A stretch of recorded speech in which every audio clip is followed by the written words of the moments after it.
be beneficial to your day-to-day type thing. Sure. Yeah. Well, this is where the blending of functional and bodybuilding come together, and what you just said at the end. But breaking them apart, I from when I was 13 and going to the gym, like I started going to Gold's Gym, and I was just doing bodybuilding routines.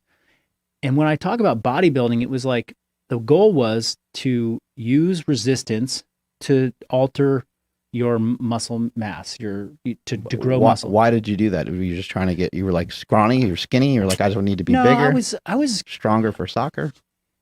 It was interesting because at the time I just liked moving. I liked doing, like, I was with my brother at like 10 years old, and like, we had a little thing in the garage, and it was like, oh, can I do a pull-up on this? I was like trying to figure out ways to do this stuff. I don't know where I got that from, but I kind of liked doing the push-ups, and I think I wanted to get muscle, not because I was scrawny. I was like an athletic guy, but I just thought it looked cool to have muscles. So I wanted to go to the gym, and my brother wanted to go to the gym, and I wanted to hang out with him, and that was cool. So he got his license, at 16, I was 14, and we were driving to Gold's Gym, and that was perfect. We just followed the machines description. There's the picture. Okay, this is a chest. Okay, we'll do chest. I'll do all the chests, right? Bodybuilding to me, or those routines, were all about what can I do to affect the size, the shape, the look. And it was never about function. Like, you get a little stronger, which is a functional trait, but I wasn't trying to like move well. I didn't think about technique. I didn't think about technique until I maybe had my first shoulder pain doing bench press. I'm like, am I doing this right? I was just following the machine. Like, that's the technique. So bodybuilding for years was just about muscle contraction to change something aesthetically about myself. There's a lot of strength elements involved in that, but that was what it meant to me. But I put 10 years of that in, and I showed up to my first CrossFit workout, and guess what?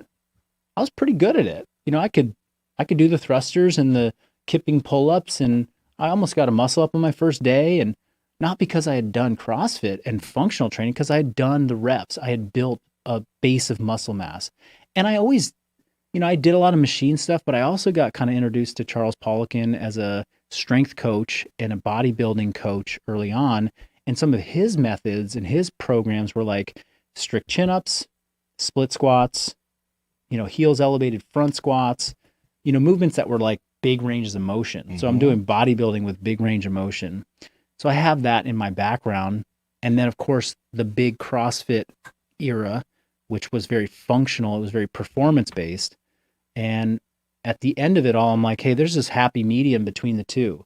Move to move better, and to move like with more power, and move to develop muscles, and to focus on how to control our bodies and to change our aesthetic.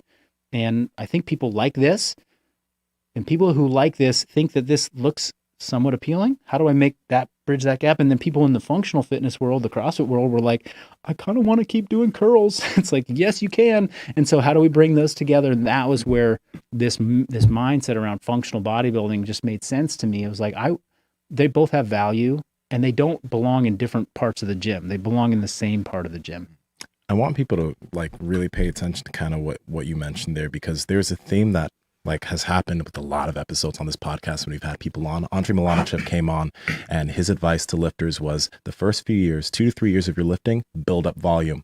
Okay. Mm-hmm. So do a lot of high rep work in the gym, build muscle, build your training volume, doing bodybuilding type movements. Yep. When you look at a lot of the top power lifters in the game, a lot of them started with bodybuilding when they were younger. And then once they transferred to powerlifting, boom, for some reason they got strong fast. Yeah. You had a base of bodybuilding. You move into CrossFit, your body's resilient. You're able to perform really well and adapt quickly. Yeah. There's a lot there in building resilience in your body with bodybuilding before you start getting into a lot of these other sports. Right. Well, and some of these other sports, and when you start to perform in them, they're going to put a tremendous amount of load on, connective tissues. And if you've done the bodybuilding work and you put in those thousands of reps and that volume, it takes time for your, ligaments and tendons to build strength. You can build a lot of muscle mass quickly, but they're not going to catch up for 5-10 years. So you put in that volume of training. Now your ligaments and tendons are ready to handle the force production required for an Olympic lift in CrossFit when you're breathing heavy and you've just done toes to bar. So that's part of it. Yeah. One of my early mentors, James Fitzgerald, who I know you guys have had up here, you know, he said, I remember he said like, well, what's the best, somebody asked him like, what's the best way to, you know, be good at CrossFit? Because he was the first champion ever. And he's like, yeah, do bodybuilding for 10 years. And people were like, no, that's wrong. It's like, no, it's kind of right, you know? So I believe in that a lot. And then the other thing about bodybuilding is that there's a mind-muscle connection. You know, Arnold talked about it. It's like learning how to actually control your muscles with your brain, like, you know, motor control. You just learn it. And I learned it through bodybuilding reps, but I also learned it through flexing in the mirror. You know, I'm like a teenager. I'm like, you know, I'm like, how do I flex those upper back muscles? It's like, I learned how to basically, you know, flex my rhomboids. Or most people are like, what's a rhomboid? They have no idea. So you're like, okay, let's go do this exercise. Let's go do a pull-up. Let's get your upper back. Let's get your shoulders to depress before you pull with your arms. They're like, what are you talking about? It's like, I'm like, I get that. I know how to move those things because I was trying to do a rear, you know, double bicep and figure out how to make it look cool in the mirror, right? So there's such beauty in taking pieces of that world, be like, oh, that's how it makes people actually understand their bodies better. Hey,